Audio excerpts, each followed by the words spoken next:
आमीन। जोर से ताली बजाए परमेश्वर की महिमा के लिए, जोर से आत्मा और सच्चाई के साथ परमेश्वर की महिमा करें। Hallelujah hallelujah hallelujah. 2022 को हम छोड़ चुके हैं और 2023 हमारे जीवन में आ चुका है। जोर से बोले आमीन। ये वो काम है जो परमेश्वर ने हमें सौंपा है और परमेश्वर ने कहा है कि जो 2022 में तूने नहीं किया, 2023 में तुमको देता हूं, तू करके दिखा। आज वो परमेश्वर से प्रॉमिस करना है, आज जो परमेश्वर से वाचा बांधनी है कि परमेश्वर जो काम हम 2022 में नहीं किए 2023 में हम करेंगे। और मैं कहता हूं 2023 की जितनी भी बरकतें इस बाइबल में लिखी हुई हैं वो सब आपके पास आ जाएंगी, क्योंकि परमेश्वर का वचन सच्चा और जीवित है। मेरे पीछे बोले, परमेश्वर का वचन सच्चा और जीवित है। परमेश्वर का वचन सच्चा, ऊंची बारे में बोले, परमेश्वर का वचन सच्चा और जीवित है, और जीवित है। आमीन। अपने हाथों को उठाकर बोले आमीन आमीन आमीन आमीन। आप ब्लेस हो प्रभु यीशु मसीह के नाम से, आप आशीष किए गए हैं प्रभु यीशु मसीह के नाम से, क्योंकि जो आशीषें आपने 22 में नहीं पाई हैं, हो सकता है आपने प्रार्थना की हैं, उसका उत्तर नहीं आया, मगर परमेश्वर कहता है धन्य है वो जो धर्म के भूखे और प्यासे हैं, वो तृप्त किए जाएंगे, उन्हें उत्तर आ जाएगा। और आप जब प्रार्थना करोगे तो कुछ सिद्धांतों को मानकर चलना है जो परमेश्वर ने मेरे साथ बात की है। आज मैं वो वचन बांटूंगा कि परमेश्वर ने मुझे क्या बताया आपको नए साल में देने के लिए, कि हमने कैसा जीवन बिताना है। परमेश्वर ने जो बात की है, मगर ये आपने विश्वास करना है, ये आपने विश्वास करना है कि जो बात प्रभु ने मुझसे कही है वचन के मुताबिक, वचन के जरिए आप तक पहुंचाने के लिए, ये बिल्कुल सच्चाई। क्योंकि प्रभु यीशु मसीह ने इस पृथ्वी पर आकर जब वचन दिया तो उन्होंने कहा, आप अगर परमेश्वर के ऊपर विश्वास करते हो तो मुझ पर भी विश्वास करो। इसलिए मुझ पर विश्वास करो कि मैं उसकी ओर से भेजा गया हूं। जो वचन मैं तुम्हें देने जा रहा हूं वो मेरा नहीं बल्कि मेरे पिता का। और वही बात संत पौलुस, जितने भी नबी आए, उन्होंने कहा मैंने जो परमेश्वर की ओर से पाया है तुम्हें सौंप दी। आज वो बात जो मैंने रात को परमेश्वर से पाई है, मैं आज आपको सौंपने वाला हूं। और ये आपकी आशीष का कारण होगा। अगर कोई बच्चा या बूढ़ा बुजुर्ग कोई भी अगर वचन को सुन ले, मान ले, इस वचन के मुताबिक अपने जीवन को ले, तो मैं कहता हूं अभी इसी समय आपके लिए आकाश की खिड़की खुल जाएगी। आकाश की खिड़की खुलेगी तो क्या निकलेगा? उसमें से स्वर्गीय चीजें निकलेंगी, स्वर्गीय आशीषें निकलेंगी। और ऐसा नहीं है कि वो खुलकर बंद हो जाएगी, वो खुलती रही है, इसलिए खुल गई है कि अब तेरा जो स्वर्ग जाना वो क्या है? तय हो चुका है। तेरा स्वर्ग जाना क्या है? तय, कि तू स्वर्ग जाएगा।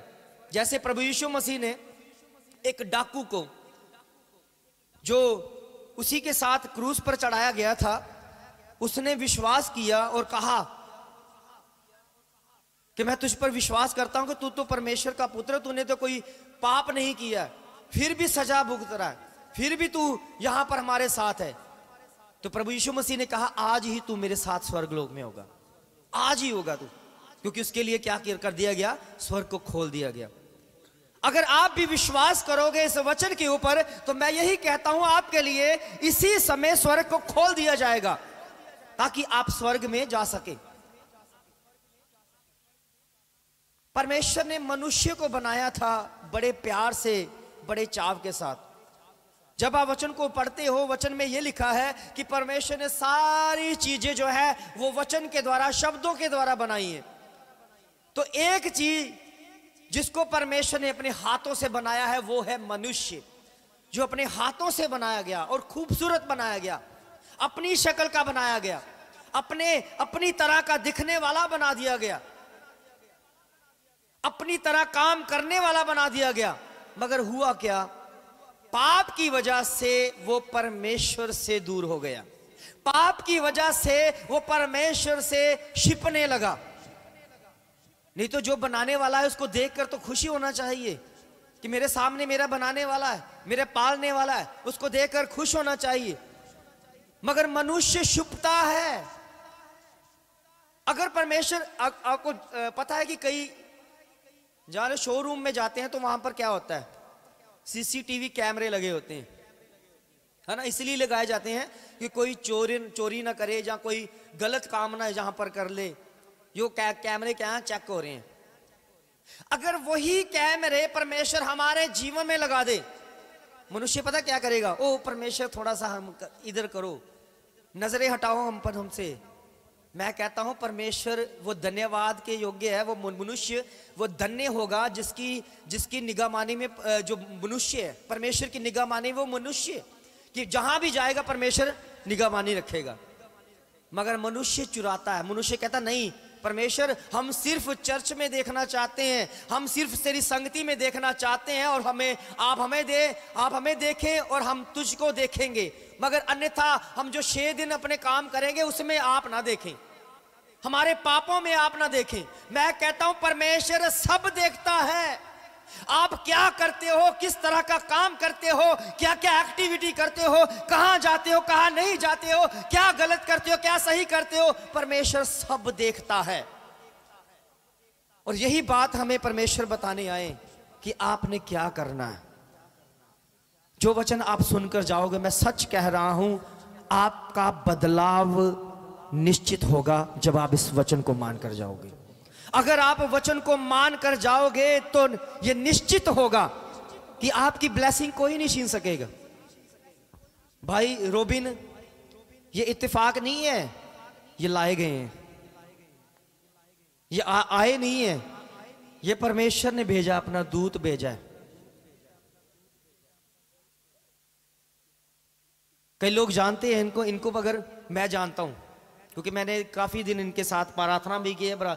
ये इतने पढ़े लिखे भी नहीं है, देखने में भी इतने ऐसे नहीं, ऐसे बने रहते हैं, मगर सुपर डुपर ब्लेस्ड है ये बच्चा परमेश्वर की ओर से। क्योंकि जो बोलता है, जो ये बोलता है वो होता है। जब रात को हमारे घर में आए और मुझे कह रहे कि मैंने एक ही दर्शन बार बार देखा है, एक ही दर्शन मैंने पता नहीं कितनी बार देखा, 15-20 बार दर्शन देखा है। और दर्शन के बाद परमेश्वर तुम्हारे घर में मुझे लेकर आया। जब मुझे दर्शन बताया तो इन्होंने, जब मैं उसका अर्थ निकाला तो अर्थ क्या निकला, ये कह रहा है कि 7 क्या दिखी हैं, 7 भेड़ें दिखी हैं और 7 दरवाजे दिखे। तो 7 एक अग्नि से एक गोले दिखे जहां पर वचन लिखा हुआ है। जब मैंने इसको अर्थ निकाला, मैंने कहा भाई ये तो बहुत एक आशीष का कारण है जो परमेश्वर ने भेजा है। और आते ही कहा कि 7 मनुष्य परमेश्वर डिवाइन हेल्पर इस चर्च के लिए भेजेगा और हमारे लिए 7 दरवाजे खोल दिए गए हैं परमेश्वर की महिमा के लिए। जोर से बोले आमीन, आमीन, आमीन। अब ये काम रुकने वाला नहीं है। शैतान जितना मर्जी जोर लगाए, मगर यह चर्च परमेश्वर की महिमा में बढ़ने वाली है, क्योंकि 7 दरवाजे खोल दिए गए हैं। क्योंकि परमेश्वर चाहता है कि जिन्होंने 2022 में मेहनत कर ली है, अब 23 इन्हें प्रतिफल देने का समय आ गया है। अब समय आया है कि जितनी भी प्रार्थना आपने की है, आंसू बहा बहा कर की है, जितनी भी मेहनत परमेश्वर ने की है, क्योंकि परमेश्वर के वचन में लिखा है तो तुम्हारी मेहनत कभी वेस्ट नहीं जाएगी, जाया नहीं जाएगी, उसका प्रतिफल आएगा। और मैं कहता हूं 2023 आपका जो काम किया गया, जो 22 में आपने काम करके दिखा दिया है, उसका रिजल्ट आपको मिलने वाला है। बोले आमीन, बोले आमीन, बोले आमीन। जोर से ताली बजाए परमेश्वर की महिमा में। Hallelujah, hallelujah. परमेश्वर ने जितनी भी नफरत की है वो पाप से की है, पापियों से नहीं बल्कि पाप से की है। आपको मैं थोड़ा सा गहराई बताऊंगा पाप होता क्या है और लूसीफर के साथ कौन सा पाप था जो उसको शैतान बनने में मजबूर कर दिया। आपने भी ये ध्यान रखना है, आपने भी इसको नोटिस करना है, अपनी किताबों के ऊपर, कापियों के ऊपर लिख लेना है कि कौन कौन से वचन जो परमेश्वर की ओर से मिले। एक स्टडी के रूप में आपको सिखाना चाहता हूं कि पाप होता क्या है। कई बार हम कहते हैं कि हम कर्मों द्वारा पापी हैं, कर्म करेंगे। प्रभु ने साबित किया है कि कर्मों द्वारा पापी अगर हो भी जाता है तो मृत्यु जब आएगी तो उसके बाद छूट जाता है। मगर कुछ पाप ऐसे होते हैं, कुछ गुनाह ऐसे होते हैं जो जन्म से ही होते हैं। कुछ गुनाह ऐसे होते हैं जो चिपके रहते हैं। आपको मैं बताऊंगा, उदाहरण दे दे के बताऊंगा कि असल में पाप है क्या। जो मनुष्य हमें पाप, शैतान जो हमें पाप में रखना चाहता है। इधर रखो, एक वचन को पढ़ते हैं, निकालें नीति वचन। ये लिखते रहना वचन, क्योंकि जो जो वचन परमेश्वर की ओर से मुझे मिले इसको लिखना। इसके बाद में भी आपने स्टडी करनी है। अगर कोई बात समझ ना आए तो कंफ्यूज नहीं होना, मुझसे पूछ लेना, क्योंकि जो परमेश्वर ने मुझसे बात की है मैं पूरी कोशिश करूंगा कि परमेश्वर ने जो जैसा बोला है वैसा आपको दूं। क्योंकि हो सकता है कि परमेश्वर इस समय और भी ज्यादा कुछ गहराई में या और ऐसी बात मुझ पर प्रकट करे और आप तक पहुंचाई जाए। मगर आपने ध्यान से सुनना है। आज ये सुनना है कि 2023 में ये पाप हमारे जीवन से खत्म और हो सकता है। वचन में क्या लिखा? नीति वचन 9 अध्याय 7 और 8 आयत।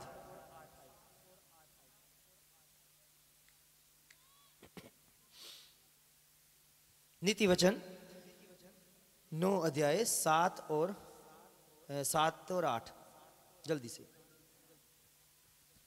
जो ठट्ठा करने वाला, परमेश्वर के वचन में लिखा है, जो ठट्ठा करने वाले को शिक्षा देता है, जो ठट्ठा करने वाले को शिक्षा देता है, वे अपमानित होता वह है। क्या होता है? अपमानित होता है। और जो दुष्ट जन को डांटता है, दुष्ट जन को डांटता है, वे कलंकित होता है। कलंकित होता है। आपको मैं धीरे धीरे बताऊंगा ये ठट्ठा करने वाले लोग कौन होते हैं, कि जिसको हमने डांटना है, जिसको हम समझाएंगे वो उसके ऊपर असर नहीं होगा। वो लोग हैं जिसके जीवन में पाप चिपका रहता है। पाप हमारे लहू में होता है। लहू की कोशिकाएं होती हैं, उसको क्या करता है? उसको तबाह करता है। जब बीमारी होती है तो बीमारी में हम क्या करते हैं? जांच क्या करते हैं? लहू को जांच करते हैं। लहू के द्वारा हमें पता चलती है कि यह बीमारी है, क्योंकि उसके कीटाणु होते हैं, तो वायरस होते हैं। छोटे शब्दों में मैं कहूं कि जो पाप है एक ऐसा वायरस है जो दिखता नहीं है, बल्कि अपना काम करता रहता है और किसी को पता ही नहीं चलता। जब हमारे जीवन में, जब मान लीजिए कि कंप्यूटर में जब वायरस आता है तो ये क्या करता है? कंप्यूटर की फाइलों को, जो इसका डाटा है, उसको हैंग करता है, रोकता है। उसको ऐसे रोकता है कि आगे नहीं बढ़ता। वैसे ही हमारे जीवन में पाप ऐसा है कि हमें आगे नहीं बढ़ने देता। परमेश्वर का वचन कहता है जो ठट्ठा करने वाले हैं वो वैसे लोग होते हैं जो आगे बढ़ना ही नहीं जानते, जो बढ़ना ही नहीं चाहते। अगर आप उनको जितना मर्जी समझाओगे वो समझेगा नहीं, वो आपको दुश्मन बनाएगा। क्योंकि डांट भी तो जरूरी है। पाप बिना डांट के नहीं जाएगा। पाप ऐसा है, मान लीजिए कि आप एक पालतू कुत्ता रखते हो, उसे क्या करते हो? धीरे धीरे पालना शुरू करते हो। आपके साथ इतना लगाव हो जाता है कि वो आपके बिस्तरों में भी चले जाता है। आप किसी को डांटते ही नहीं, कुछ भी, इतना प्यार हो जाता है उससे। वैसा ही पाप होता है। मनुष्य भी पाप को क्या करता है? अपना बना लेता है और उसे पालता रहता है, अपना बना लेता है पूरी तरह। और पूरी तरह वो क्या करता है? चिपक जाता है आपके शरीर के साथ, आपके लहू में एंटर हो जाता है। इसलिए प्रभु ने जानवरों को ये आज्ञा नहीं दी कि तू अपने सारे मन, सारे प्राण, सारी शक्ति के साथ मुझसे प्रेम कर। किसको आज्ञा दी? किससे बात की है परमेश्वर ने? क्योंकि अगर कुत्ता जब कोई जानवर जो पालतू है वो आपसे अगर प्रेम कर रहा है तो वो आपसे ऐसा प्रेम नहीं कर रहा, वो सिर्फ खाना मांगता है, उसे भोजन चाहिए।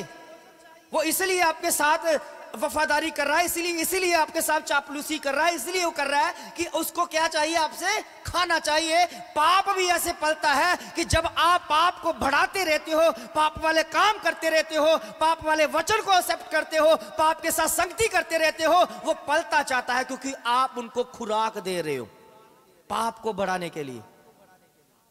वैसे ही पाप बढ़ता जाता है कि जानवर जैसे हम पालते हैं तो उसके साथ हम क्या करते हैं, लगाव हो जाता, प्रेम हो जाता, छोड़ने का मन नहीं करता, डांट लगाने का मन नहीं करता, और उसी का फायदा पाप उठाता है। पाप भी बिना डांट के नहीं जाएगा। मान लीजिए कि आप सफर में जा रहे हैं, ऐसे पैदल जा रहे हैं, एक राह चलता कुत्ता जो है वो आपको काट नहीं रहा है, वो काट नहीं रहा, आपके साथ साथ चलता जा रहा है। एक समय आएगा तो क्या करोगे, डांटोगे ना उसे, हट पीछे चल, करते हैं कि नहीं? घर तो थोड़ी लेके आती है हमारे कुत्ते को। हमारा कुत्ता जब आपके साथ चल रहा है वो आपको काट नहीं रहा, कुछ नहीं कर रहा, वो बस आपके साथ चलता है। आप उसे क्या करते हो, डांटते हो, और वो क्या करता है, दूर चला जाता है। अगर आप भी 2023 में पाप को अगर आपने नहीं डांटा तो हो सकता है आपके जीवन में आए, आपके दिमाग में आए, आपकी सोचों में आए, आपके लहू में आए, और आपको इतना पापी बनाए कि आप उससे छूट ना सको। इसीलिए प्रभु ने क्या कहा था कि मैं पापियों को गले लगाने आया हूं, पापियों को बचाने आया हूं, और पाप को इनसे दूर करने आया हूं। क्योंकि पाप को मनुष्य ने अपना बनाया हुआ है, पूरी तरह से अपना बनाया हुआ है। पाप होता क्या है, एक वचन को पढ़ते हैं, और ये इससे पहले मैं एक वचन को पढ़ना चाहता हूं। उत्पत्ति की किताब 4 अध्याय की 6 आयत। तब यहोवा ने कैन से कहा, ये घटना उस समय की है, अभी उसने अपने भाई को मारा नहीं है, शरीर में कोई अभी पाप नहीं किया है, सिर्फ अपने अंदर पाप को बिठाया, सिर्फ अपने अंदर पाप को बढ़ाया, और उसी के द्वारा क्या हुआ, जैसा हमने पहले पढ़ा था ना नीति वचन, उसी का रिजल्ट है। देखना क्या हुआ था। तब यहोवा ने तब भी परमेश्वर ने बात की है।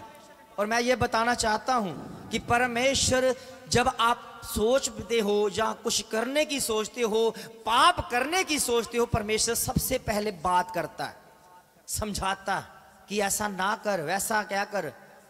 अगर नहीं मानता तो वो क्या करता है, वो पाप करके दिखा देता है। नहीं तो पाप तो पहले कर चुका, उसकी सोच में पाप आ गया। और वही बात कैन के साथ भी हुई। बात भेंट की नहीं है, भेंट तो स्वीकार करेगा परमेश्वर के सामने कुछ भी लेकर आओगे स्वीकार कर लेगा। अपना खराब जीवन, अपना पुराना जीवन लेकर आओगे, परमेश्वर कहेगा कोई बात नहीं, मैं ले लूंगा, तुम्हें नया दे दूंगा। बात कुछ ऐसी थी, क्या लिखा था वचन में, कैन से परमेश्वर ने कहा, तू क्यों क्रोधित हुआ? तू क्रोधित क्यों हुआ है? इस बात से क्रोधित क्यों हो गया कि तेरी भेंट स्वीकार नहीं की गई?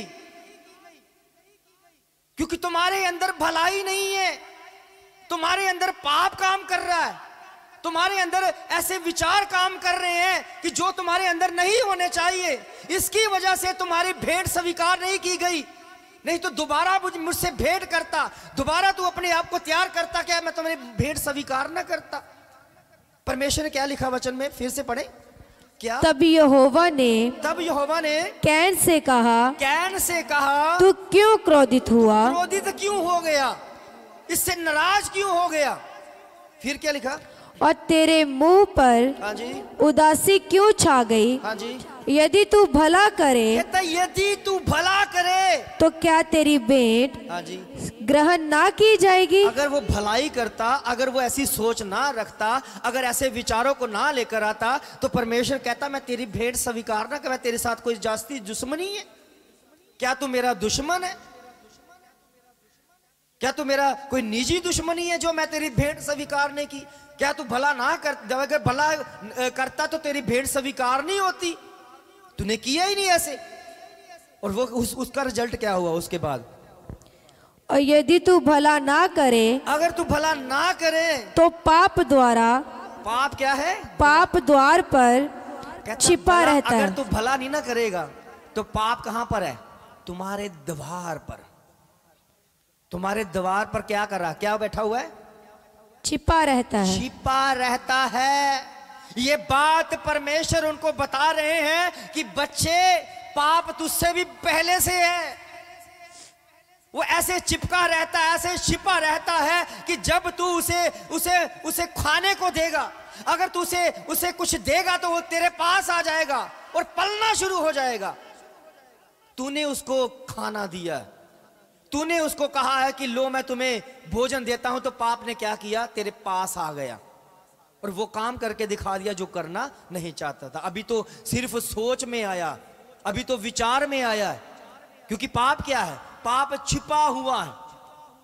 हर मनुष्य के अंदर, लहू के अंदर पाप छुपा रहता है। जब आप सोच लाते हो, जब आप ऐसी सोचों को प्रेफरेंस देते हो, ऐसी बातों को मानते हो, तो उसी समय पाप आपके सामने आता है खाना मांगने के लिए।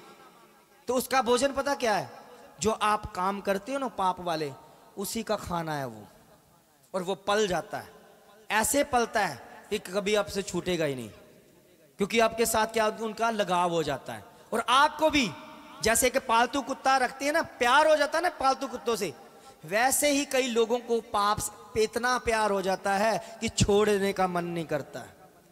तो कैसे प्रभु उनको आशीष दे, कैसे उनके जीवन में बड़ा बदलाव हो, कैसे परमेश्वर उनके जीवन के वो प्रार्थना सुने। क्योंकि परमेश्वर ने पापियों से तो प्रेम किया है, मगर पाप से नफरत की है।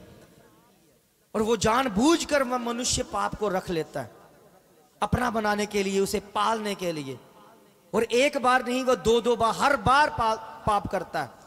एक वचन को पढ़ते हैं, वो लिखा हुआ रोमियो की पुस्तक, रोमियो 3 अध्याय उसकी 20 आयत।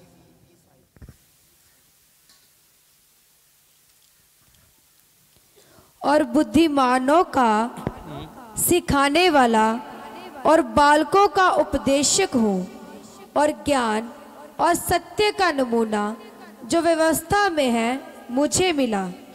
3:20, रोमियो 3:20। क्योंकि व्यवस्था के कामों से, क्योंकि व्यवस्था के कामों से कोई प्राणी उसके सामने धर्मी नहीं ठहरेगा, धर्मी नहीं ठहरेगा। व्यवस्था के क्या लिखा? व्यवस्था के कामों से कोई प्राणी उसके सामने धर्मी नहीं ठहरेगा। किससे ठहरेगा? इसलिए कि व्यवस्था के द्वारा पाप की पहचान होती है। व्यवस्था के द्वारा किसकी पहचान होती है? बोले किसकी पहचान की? पाप की। अगर आपको पहचान करनी है तो प्रभु कहता है उसकी एक व्यवस्था है। पाप असल में है क्या? पाप एक ऐसी व्यवस्था है जो एकदम बिगड़ी हुई है, जिसको हम कह सकते हैं कि वायरस। ये दुष्ट आत्मा, अशुद्ध आत्मा जो होती है ना, हवा, तभी बोलते हैं ना ये हवा होती है, ऊपरली हवा होती है। ये एक ऐसी व्यवस्था है जो बिगड़ी हुई है। क्योंकि ये भी एक व्यवस्था है जो बाइबल है।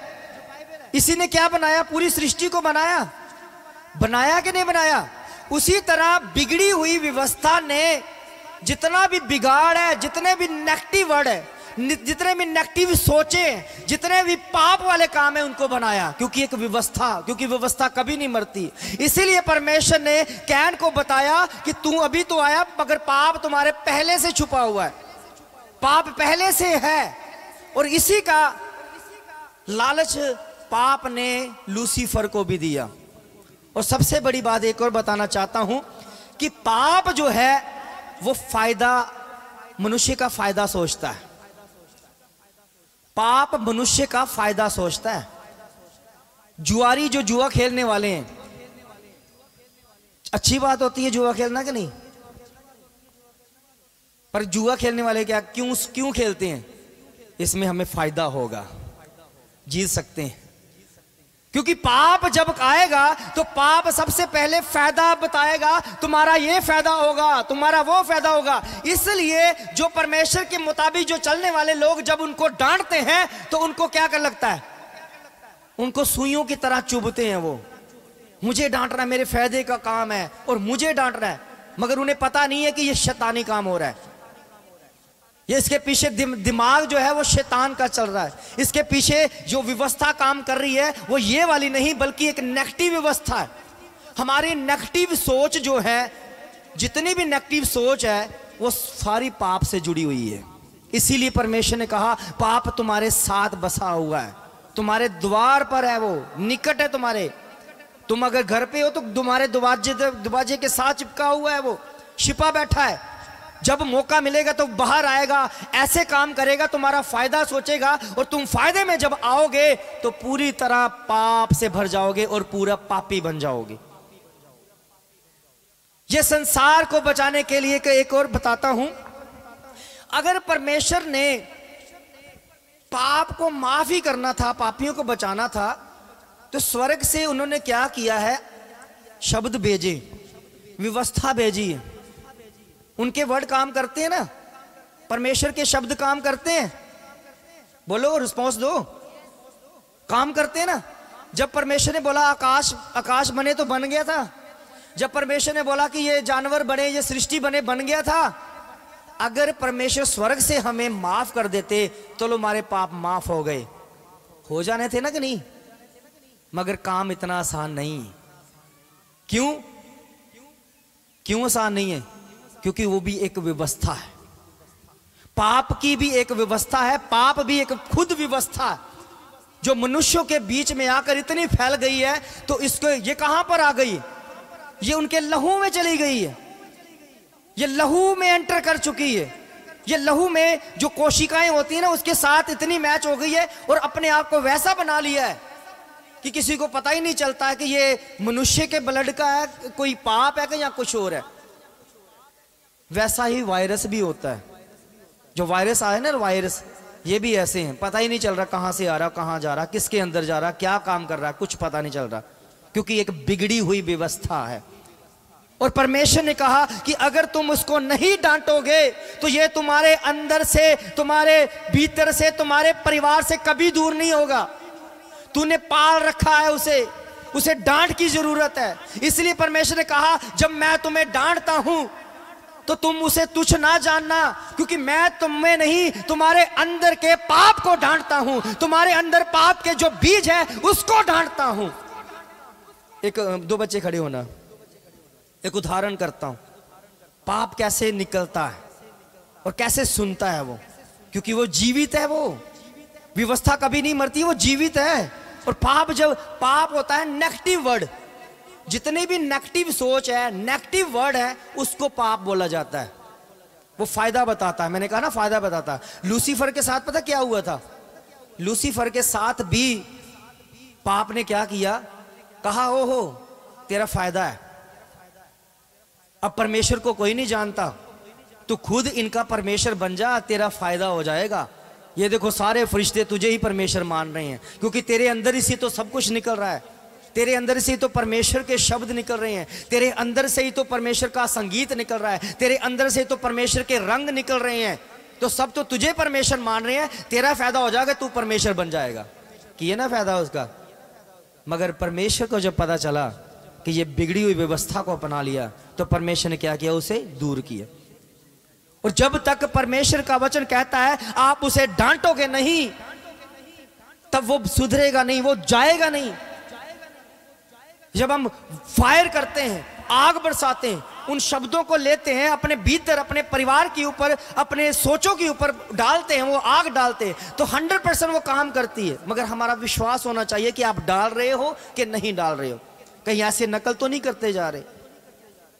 वचन को सुनना, वचन को मानना, इसलिए कि जब हम परमेश्वर के अगर वचन को सुन लिया तो अगर उसको मानते नहीं है, इसका क्या मतलब है कि पाप ने इतना ज्यादा प्रेशर डाल दिया हुआ है कि हमें परमेश्वर की आवाज सुनाई नहीं दे रही है। हमें परमेश्वर के दास के जरिए वो वचन हमें समझ ही नहीं आ रहा है। कई लोग पता क्या कहते हैं, वो ये वचन हमें समझ नहीं आता। इसका क्या मतलब है? बुद्धि पर अटैक किया हुआ है पाप ने। वचन आजाद करता है।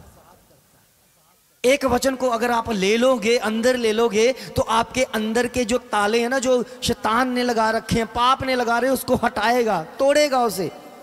फिर कहीं जाकर आपको पता चलेगा कि हमने कैसा जीवन बिताना है, हमने कैसी आराधना करनी है, हमने कैसी प्रार्थना करनी है।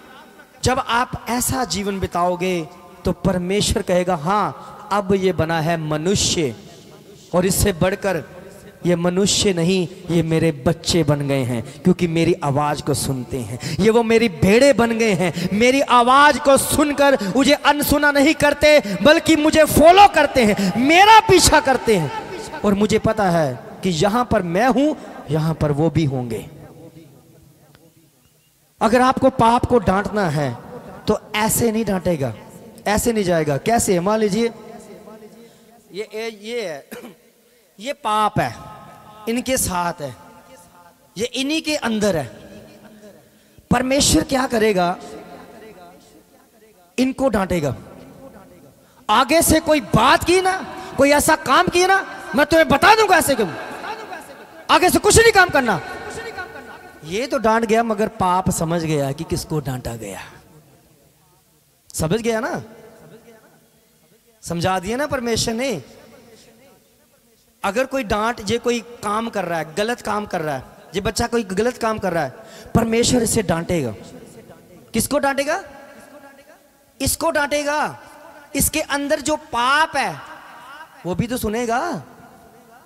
इसीलिए परमेश्वर ने कहा कि जब मैं तुम्हें डांटूं, जब मैं तुझे तुच्छ जानूं, जब तुझे मैं ऐसे ऐसे ऐसे वर्ड बोलूं, तो मुझसे नाराज ना होना, क्योंकि मैं सुना तुझे रहा हूं, समझा पाप को रहा हूं। और मैं क्या कर रहा हूं? तुम्हारे अंदर से पाप वाले काम को अलग करके तुम्हें बचाने आया हूं। जोर से बोले आमीन। ऐसे परमेश्वर हमें बचाते हैं, हमारे अंदर से पाप को दूर करके, पाप को फटकार लगा के। मगर होता क्या है? अब परमेश्वर डांटेगा तो कैसे डांटेगा? परमेश्वर डांटेगा तो कैसे डांटेगा? अपने दास के जरिए, दास के जरिए डांटेगा ना। कोई भी बच्चा गलत काम करेगा या चर्च में कोई गलती करेगा तो परमेश्वर कैसे डांटेगा? अपने दास के जरिए तो डांटेगा। अगर कोई, तभी तो कहा मेरे, अगर तूने दास के डांट को भी सह लिया तो मेरी डांट है वो। क्यों? क्योंकि जिसको मैं ताड़ना देता हूं, जिसको मैं डांटता हूं, उससे क्या करता हूं? अधिक प्रेम करता हूं। समझ लो कि मैं तुमसे बहुत ज्यादा प्रेम करता हूं, कि मैं तुम्हें बचाना चाहता हूं। तुम्हारे अंदर से पाप जो चिपका हुआ है, जो तुझे छोड़ नहीं रहा, तू भी उसे छोड़ नहीं रहा, मेरी डांट से तू क्या होगा? इस पाप को अलग करेगा और छूट जाएगा। और तुम्हें मैं अपना पुत्र, अपनी पुत्री बनाकर स्वर्ग राज्य में लेके जाऊंगा। ऐसे परमेश्वर हमें, बैठ जाओ, हमारे जीवन में काम करता है। और मैं कहता हूं कि जो भी डांट को सह गया वही परमेश्वर का योग्य है। पहली आयत फिर से पढ़े, नीति वचन में क्या लिखा था? बस थोड़ी देर।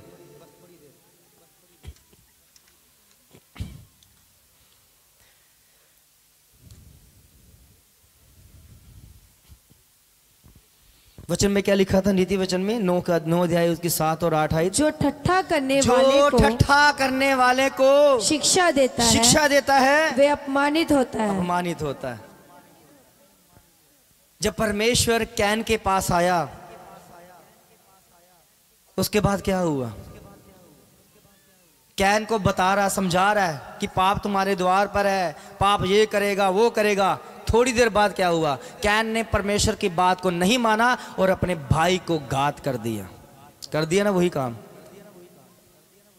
इसीलिए परमेश्वर ने कहा, जो नहीं मानते हैं, जो ठट्ठा करने वाले हैं, जिनके साथ पाप काम कर रहा है, अगर तू शिक्षा देगा तो वो क्या करेगा?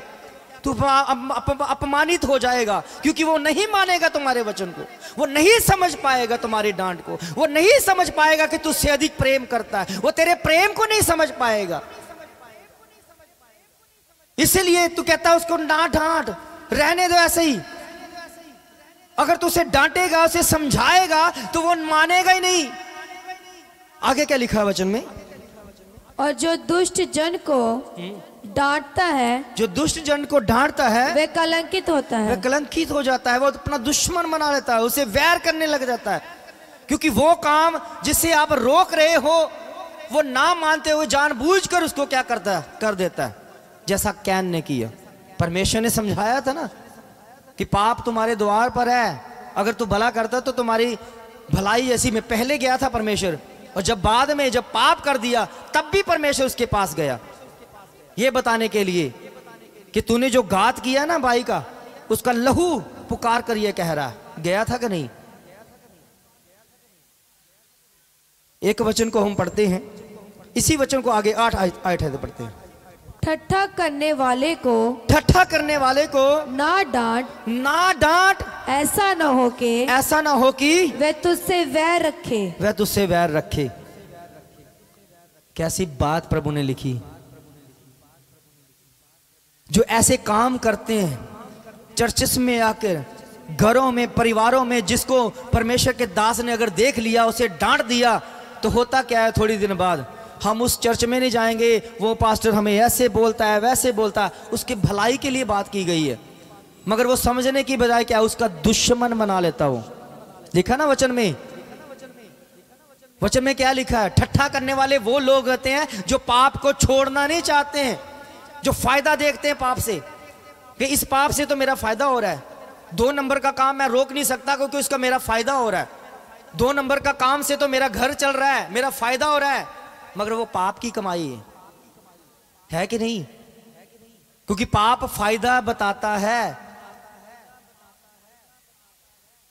और जब परमेश्वर ने कैन को बताया कि तू ऐसा करता, अगर तुम्हारी भेंट स्वीकार नहीं की गई तो कारण यही था कि तूने भलाई नहीं की, अगर भलाई करता तो तुम्हारी भेंट स्वीकार होती। और उसके बाद में क्या हुआ, परमेश्वर की आवाज को उसने बिल्कुल नहीं सुना, उसकी डांट को उन्हें तुच्छ जान लिया, उसकी डांट को नहीं समझा। और थोड़ी देर उसके बाद उस वचन में लिखा कि उसने अपने भाई के पास गया और उसे घात कर दिया, मार दिया।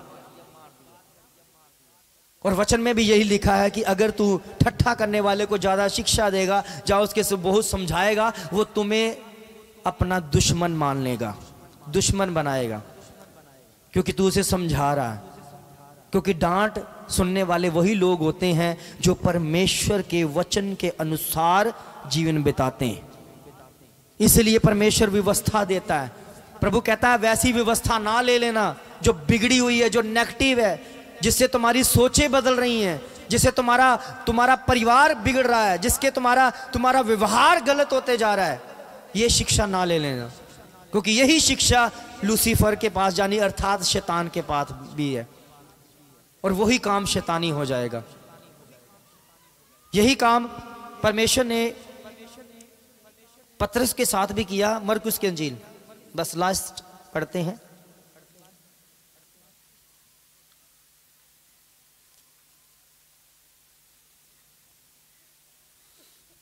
जिसके अंदर पाप चला जाता है उसके अंदर नेगेटिव सोच जरूर आती। ये जान लें कि आज के बाद तुम्हारे वर्ड तुम्हें बताएंगे कि आप पापी हो कि नहीं। अगर तुम किसी के खिलाफ नफरत रख रहे हो, अगर किसी के खिलाफ कुछ बोल रहे हो, नेगेटिव सोच रख के या नेगेटिव शिक्षा को लेकर चल रहे हो, तो 100% ये समझ लो कि पाप अंदर है और उसे डांटने की जरूरत है। बिना डांट के वो नहीं जाएगा, उसे डांट लगाने की जरूरत है, उसे फटकार लगाने की जरूरत है।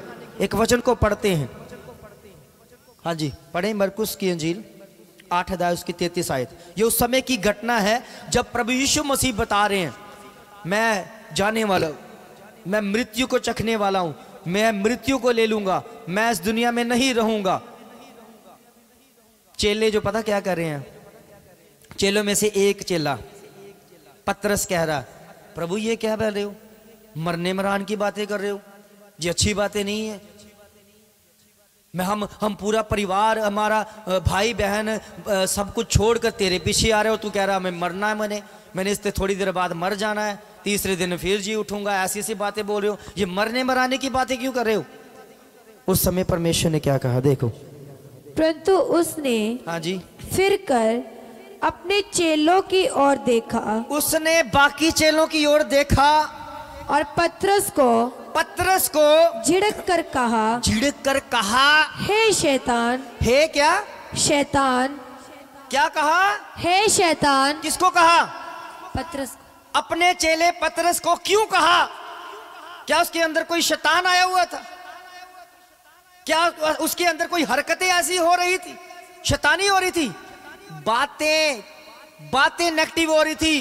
प्रभु कह रहा स्वर्ग से मैं कुर्बानी देने के लिए आया हूं, मृत्यु को देने के लिए, इसमें मृत्यु से तुम्हें आजाद देने के लिए आया हूं, मृत्यु लेने के लिए आया हूं, और तू मुझे कह रहा है, रोक रहा है मुझे।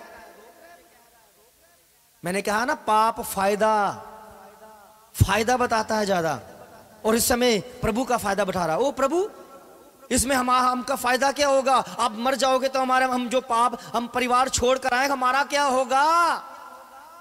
उसी समय नेगेटिव बातों को परमेश्वर ने डांटा और क्या कहा? अलग देखकर कहा, बाकी चेले कोई बात नहीं कर रहे, ये पतरस जो है इसको बहुत टेंशन लगी हुई, मेरी ज्यादा चिंता कर रहा है, ये नेगेटिव है। मैं आया हूं कुर्बानी देने के लिए, मैं कोई काम करने के लिए आया हूं जो पिता का काम मुझे सौंपना है, और ये मुझे कामों से हटा रहा है। और उसी समय प्रभु यीशु मसीह ने उसको पतरस को क्या कहा? हे शैतान। देखा क्या लिखा वचन में? पतरस को झिड़क कर कहा। झिड़क कर, मैंने कहा झिड़क कर। पाप को जब भी डांटना है झिड़कना पड़ेगा, पाप को जब भी दूर करना है उसे फटकार लगानी पड़ेगी, नहीं तो तुम्हारे पीछे ऐसे चिपक जाएगा कि पता ही नहीं चलेगा कि ये पाप है। क्या इसकी बातों से पता चल रहा था कि ये शैतानी? क्या पतरस की बातों से पता चल रहा था कि ये शैतानी बात बोल रहा है? सिंपल बात ही तो बोल रहा है, प्रभु जी क्यों मर रहे हो, मरने मराने की बात क्यों कर रहे हो, हम परिवार छोड़कर आए हैं, तेरे पीछे आए हैं, ये कोई शैतानी है? मगर प्रभु की नजरों में नेगेटिव वर्ड शैतानी है। और उसी समय प्रभु यीशु मसीह ने शैतान को, अर्थात उसके अंदर जो पतरस के अंदर था, क्या परमेश्वर प्रभु यीशु मसीह पतरस से प्रेम नहीं करते थे? उसी का चेला था ना, उसी का चेला था। अब झिड़क किसको रहे हैं? किसको झिड़का उन्होंने? पतरस के अंदर जो शैतान है, जो नेगेटिव वर्ड है, उसको डांटा है। इसका मतलब यह नहीं है कि परमेश्वर पतरस से प्रेम नहीं करते हैं, इसका मतलब यह नहीं है कि पतरस से उसका कोई लगाव नहीं है, इसका मतलब यह नहीं है कि पतरस प्रभु यीशु मसीह का चेला नहीं है, वो चेला है। क्योंकि प्रभु ने पतरस नाम किसने दिया था? किसने दिया था? प्रभु यीशु मसीह ने दिया था। क्यों दिया था नाम? क्योंकि उसने प्रभु यीशु मसीह को पहचाना था, उसी ने नाम दिया था ना। और वचन में क्या लिखा? पतरस को लेकर गया, और पतरस के उन शब्दों को जो नेगेटिविटी लेकर आ रहे हैं, जो परमेश्वर के काम में अड़चने डाल रहे हैं, नेगेटिव सोच हो रही है, और उसी समय उसने उस चेले के अंदर जो नेगेटिव वर्ड है डांटा, हे शैतान। क्या लिखा वचन में? हे शैतान, हे शैतान, मेरे सामने से दूर हो, क्योंकि तू परमेश्वर की बातों पर नहीं, हाँ जी, परंतु मनुष्य की बातों पर मन लगाता है। क्योंकि तू परमेश्वर की बातों पर मन नहीं लगा रहा, तुम मनुष्यों की बातों पर मन लगा रहा है। तुम उन मूर्ख लोगों की बातों पर मन लगा रहा है, तुम्हें फायदा ढूंढ रहा है, तू अपना फायदा ढूंढ रहा है। मैं सब जगत का फायदा करूंगा, मेरे बचने से किसी का फायदा नहीं होगा, मेरे यहां पर रहने से, आपके बीच में रहने से किसी का फायदा नहीं होगा। जब मैं मृत्यु को लूंगा तो पूरे जगत का फायदा हो जाएगा, पूरे जगत को उद्धार मिलेगा कि पापों से छुटकारा उन्हें मिल गया है, और तू मुझे रोक रहा है। प्रभु यीशु मसीह ने भी पूरी तरह से पाप को ले लिया, उसका भी मैं रिजल्ट बताता हूं। कैसे पता चला कि प्रभु यीशु मसीह ने पाप ले लिया? प्रभु यीशु मसीह ने 11 चेलों को, क्योंकि एक जो है चेला वो पकड़ाने के लिए चला गया, यहूदा इस्करियोती, वो चला गया ना, पकड़ाने के लिए चला गया। कितने रह गए? 11, ठीक है, 8, 9, 10, हाँ, 8 चेलों को बिठा दिया एक अलग स्थान पर और कहा यहां पर प्रार्थना करें। 3 चेलों को एक अलग स्थान पर बिठाया, वो थे याकूब, यूहन्ना और पतरस। पढ़ लेना उस वचन को। उसके बाद गतसमनी में थोड़ा सा आगे हटकर, अकेले जाकर, कोई नहीं है वहां पर प्रभु प्रार्थना कर रहे हैं। प्रार्थना कर रहे हैं। वचन में लिखा है कि उनके आंसू जो है ना, उनका जो आंसू, पसीना जो है लहू की बूंदे बनकर रह रहा है। इतनी बेचैनी हो गई उनको। और वो क्या वर्ड क्या बोल रहे हैं? हे पिता, अगर तू चाहे तो ये प्याला मुझसे टल जाए। आगे ना वो बात, पाप वाली बात, क्योंकि प्रभु भी चेक कर रहे हैं कि पाप अंदर आ गया कि नहीं। अगर तू चाहे तो ये प्याला टल जाए। क्यों बात बोल रहे हैं? क्या अभी उनके पिता के ऊपर शक है? पूरी तैयारी के साथ आए हैं कि प्रभु मैंने जाना है, उस प्याले को पीना है मैंने। अब शक क्यों कर रहे हैं? क्योंकि नेगेटिविटी इसलिए आ गई है कि पूरे संसार का उसने प्याला पी रखा है। प्रभु भोज मृत्यु का प्याला है। जब उसने अपने चेलों के साथ मृत्यु का प्याला ले लिया और तैयारी कर दी कि चलो अब प्रार्थना करने के समय आ गया है, और उस समय जब वो मौत का प्याला जब परमेश्वर ने जब पी लिया, पूरे संसार का पाप अंदर गया और पता चल गया कि पूरा शरीर अब मेरा पाप से भर गया है। अब समय आया है इसको क्रूस पर लटका दिया जाए और खुल्लम खुल्लम तमाशा, पाप अंधकार की शक्ति, उसका तमाशा बना दिया जाए। क्योंकि जो कोई भी वचन में लिखा है कांसे पर लटकाया जाएगा वो श्रापित गिना जाएगा। और प्रभु ने क्या किया? पूरे संसार का पाप अपने ऊपर ले लिया। पूरे संसार का पाप पूरी तरह से अपने ऊपर ले लिया और क्रूस के ऊपर लटका दिया। लटके रहो वहीं पर, मैं मुर्दों में से तीसरे दिन जी उठूंगा। और मृत्यु से पार होकर प्रभु यीशु मसीह जी उठे। इसलिए आज भी जब क्रूस को देखा जाता है तो पाप को देखा जाता है कि मेरे पाप, मेरे गुनाह प्रभु यीशु मसीह ने क्रूस पर ले लिए हैं। ऐसा ही है ना? नहीं तो क्रूस क्यों छोड़ दिया परमेश्वर ने? वो चिन्ह क्यों छोड़ दिया? इसलिए कि कोई पापी अगर देखे तो अपने पाप को पहचाने कि मेरे अंदर का पाप परमेश्वर ने ले रखा है, मृत्यु का प्याला पी रखा। क्योंकि जो कोई भी, जब मूसा के समय में क्या हुआ था, मूसा के समय में जो इजरायली लोग जो बुड़बुड़ाने लगे, परमेश्वर के खिलाफ जाने लगे, प्रभु के दास मूसा के खिलाफ जाने लगे, तो परमेश्वर ने विष वाले सांप को छोड़ दिया और जिन जिन को डसते थे वो मरने लगे। कुछ लोगों ने विनती की मूसा के आगे, हम मरते जा रहे हैं, हम पर तरस खाइए। फिर मूसा ने प्रार्थना की, प्रभु इनके लिए क्या किया जाए? प्रभु ने कहा ऐसा करो, एक विष वाला जहर कांसे का, तांबे का बनाओ और ऊंचे टीले पर, ऊंचाई पर, जितनी भी ऊंचाई टांग दो। जो भी विश्वास के द्वारा उसको देखेगा, विष वाले जहर को, क्या होगा? उसका जहर निकल जाएगा। तांबे का मतलब होता है न्याय। क्या मतलब होता है? इसीलिए प्रभु ने कहा तांबे का बनाना है। तांबे का मतलब होता है न्याय। परमेश्वर भी कहता है मैंने क्रूस पर न्याय कर दिया है, तुम्हारे गुनाहों को अपने ऊपर लेकर, तुम्हारे नेगेटिव सोच, नेगेटिव वर्ड को अपने ऊपर लेकर क्रूस पर लटका दिया है और तुम्हें आजाद कर दिया है। आज प्रभु के बच्चों, हमें भी ये मौत का प्याला पीना है और अपने अंदर से सारे गुनाहों को मिटाना है और उसको क्रूस पर लटका देना है। उसको क्रूस पर लटका दो। इसीलिए प्रभु ने कहा मेरे पीछे आने वाले लोग, जो मेरे पीछे आना चाहते हैं, क्या करें? अपना क्रूस उठाएं और मेरे पीछे आ जाएं। जैसे मैंने अपने गुनाहों को, मैंने पूरे संसार के गुनाहों को, अपने अंदर के जितने भी गुनाह थे मेरे अंदर आए थे, मैंने क्रूस पर लटका दिए हैं। तुम भी मौत का प्याला पियो, मेरा पीछा करो और अपना अपना क्रूस, उस क्रूस के ऊपर अपना पाप, अपना गुनाह क्रूस के ऊपर लटका दो, अपना क्रूस उठाओ। ये होता है मृत्यु का प्याला। प्रभु के बच्चों, मैं सच कहता हूं, 2023 हमें इसलिए दिया गया, इसलिए जीवित हैं कि 2023 में हमने अपने शब्दों को बदलना है। पूरी तरह से बदल देना है, नेगेटिव सोच नहीं रखनी। परमेश्वर ने जब अब्राहम को आशीष दी, पहले उनके साथ वाचा बांधी और जब प्रॉमिस किया, उसकी उम्र 75 साल थी। अब्राहम की उम्र 75 साल थी और सारा की उम्र 65 साल। हुआ क्या, परमेश्वर ने कहा तुम दोनों जो है इस नगर को, अपने रिश्तेदारों को, अपने भाई बहनों संधि को छोड़कर चले जाओ।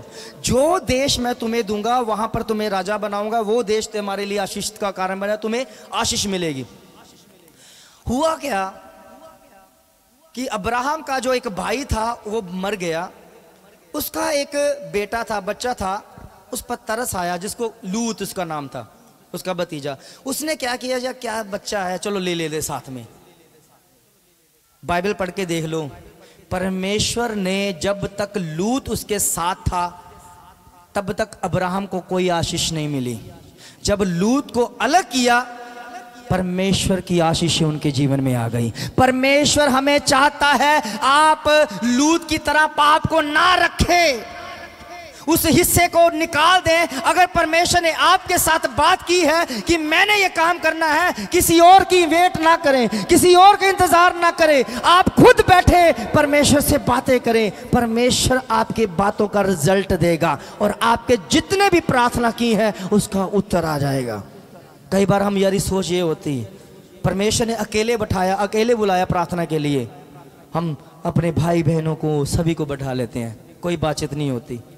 जब कहते हैं ना प्रभु अकेले में बैठो, तो अकेले बैठो, परमेश्वर बातें करेगा, आपको बताएगा, आपकी सोच को बदलेगा, आपके वचन को बदलेगा, आपके शब्दों को बदलना शुरू करेगा कि आप कैसी सोच रखते हैं, आप कैसे वर्ड निकालते हैं।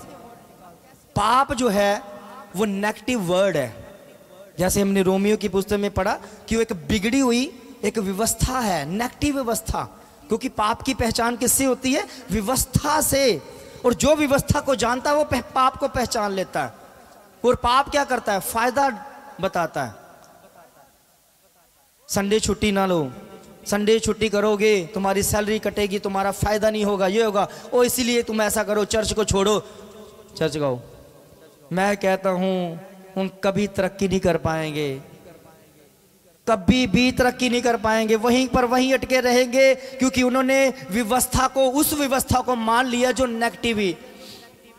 हम सुबह बात कर रहे थे कि मैंने कहा मैंने जितनी भी जॉब छोड़ी ना, संडे की जॉब करते थे कि जो ड्यूटी करनी है मैं छोड़ कर आ जाता था, मैं छोड़ देता था। मेरे लिए कोई बेकार सी जॉब है क्या, 8,000 10,000 क्या कमाई करनी है, इतनी मेहनत करके भी 10,000 मिल रहा हो भी इतने तरले में।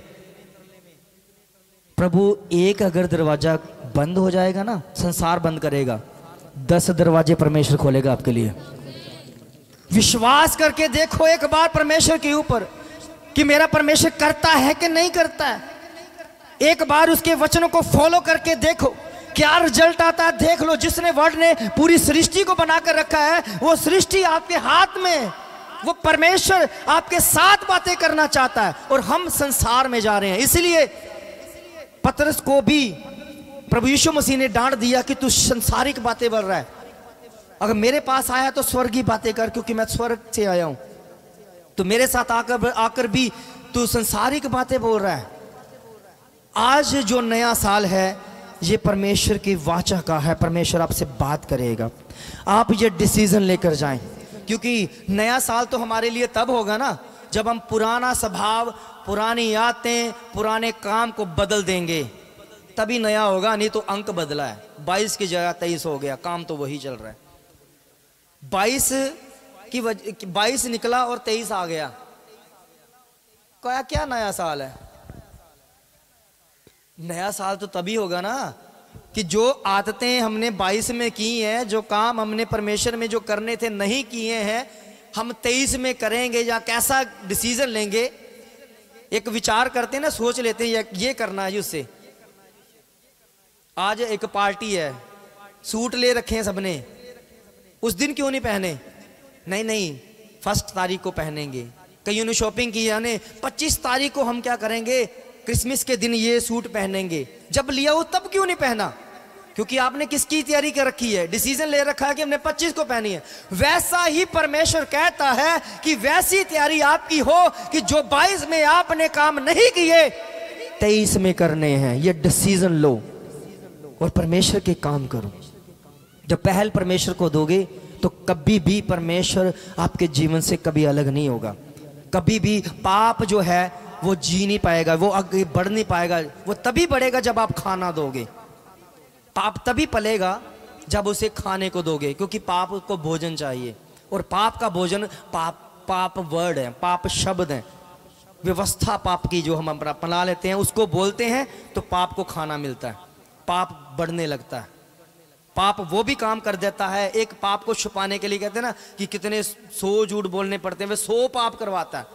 एक पाप छुपाने के लिए पता नहीं 100 पाप की परत लग जाती है। इसीलिए वचन में लिखा पाप की मजदूरी मृत्यु है। अगर ऐसे ऐसे पाप को पालते जाओगे तो मृत्यु में जाओगे। हमारा परमेश्वर हमें क्षमा करने आया है, हमें नया जीवन देने आया है।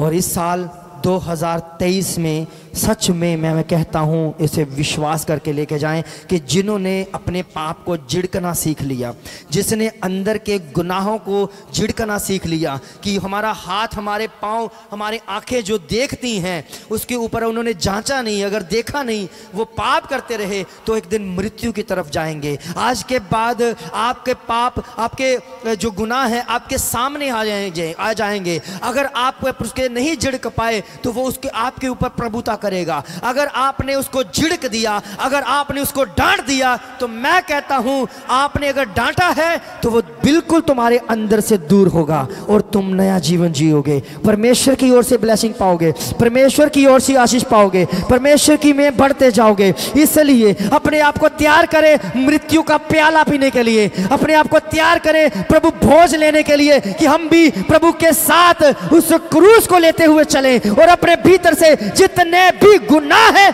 उसको डांट सके यीशु मसीह के नाम से। और यीशु के नाम से सारे गुनाह, हमारे वर्ड बदल जाए यीशु मसीह के नाम में, और सोचे बदल जाए यीशु मसीह के नाम में, इनके बीज प्रभु बदल जाए यीशु मसीह के नाम में। ये वफादार हो तुझ में, तेरे नाम की महिमा में बढ़ते जाए प्रभु। धन्यवाद, तेरा शुक्र हो, तेरी तारीफ। Hallelujah, hallelujah, hallelujah.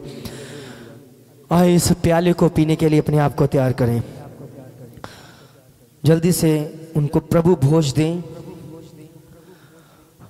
Jesus, hallelujah. मेरे खुदावन, मेरे पिता परमेश्वर, सचमुच में आप सबसे बातें करते हैं प्रभु। यह नया साल एक अद्भुत साल है प्रभु। यह नया साल नए उम्मीदें लेकर आएगा प्रभु। यह नया साल नई आशीषें लेकर आएगा प्रभु। यह नया साल मेरे लिए है, यह नया साल कलीसिया के लिए है। यह नया साल जिन्होंने प्रार्थना करते हैं प्रभु, प्रार्थना में बढ़ती हासिल करने के लिए है। आज प्रभु जी इनका ओ प्रभु जी बोलना बदल जाए यीशु मसीह के नाम में, उठना बैठना बदल जाए प्रभु जी, नोटिस हो जाए प्रभु ये बच्चे तेरी महिमा के लिए। धन्यवाद के साथ हो जीसस। धन्यवाद, तेरा शुक्र, धन्यवाद, तेरा शुक्र, धन्यवाद, तेरा शुक्र हो, क्योंकि ये बात मुझे प्रभु से पहुंची और मैंने तुम्हें भी पहुंचा दी कि प्रभु यीशु मसीह जिस रात पकड़वाया गया रोटी ली और इसे धन्यवाद करके तोड़ी और ये कहा कि ये मेरी देह है जो तुम्हारे लिए है, मेरी स्मरण के लिए किया करो। प्रभु के बच्चों, ये जो आपके हाथ में पवित्र रोटी, ये एक नई वाचा है। हो सकता है कि आपको लगे कि ये कैसा तरीका है प्रभु भोज लेने का। हो सकता है चर्चों में इसको अलग अलग तरीके के साथ किया जा रहा हो, मगर बात एक ही है कि ये प्रभु यीशु मसीह का स्वभाव है। आप किस पर विश्वास करते हैं, इस रोटी के ऊपर या प्रभु यीशु मसीह के स्वभाव के ऊपर? क्योंकि प्रभु ने यह साबित किया है कि जब तक तुम नहीं खाओगे तुम्हारे अंदर यह स्वभाव नहीं आएगा। क्योंकि मैं वो परमेश्वर का मेमना हूं जिसको खाने से तुम्हारे अंदर भी वैसा स्वभाव आएगा। इसलिए प्रभु हमें ये रोटी खाने को दे रहे हैं। और प्रभु ने कहा यह रोटी वही है जो स्वर्ग से उतरी है, जो तुम्हारे लिए इसलिए दी गई है कि तुम उस देह के साथ एक शरीर, मन, एक आत्मा, एक जिस्म, जान एक हो जाओ। क्योंकि हम उसी के तरह बने उसी की सोच रखते हुए, उसी के स्वभाव के साथ एक हो जाए, उसके नज़रिए के साथ हम देखें। ये दुनिया भी प्रभु हम पाप रहित हम देखेंगे जब हम आपकी महिमा में आपकी नज़रों के साथ देखेंगे। इसलिए प्रभु हमें बचाना है और बचना है। प्रभु जी इन शब्दों को, जो शब्द हमारे अंदर भीतर जो नेगेटिविटी लेकर आते हैं, उसे खत्म कर इस स्वभाव के द्वारा, क्योंकि वो स्वभाव शैतान पहचानने वाला है, वो स्वभाव व्यवस्था को पहचानने वाला है, वो स्वभाव हमारे अंदर से उन गुनाहों को दूर करने वाला है। तो आज इस स्वभाव को लें, क्योंकि ये स्वभाव आपको दिया गया कि आप प्रभु की तरह दिखें, प्रभु की तरह सोचें, प्रभु की तरह अपने आप को, अपने जीवन को देने वाले बन जाएं। खाएं उस बदन को, उस पवित्र शरीर को जो स्वर्ग से हमारे लिए दी गई है, और अपने आप में प्रभु के साथ एक हो जाएं।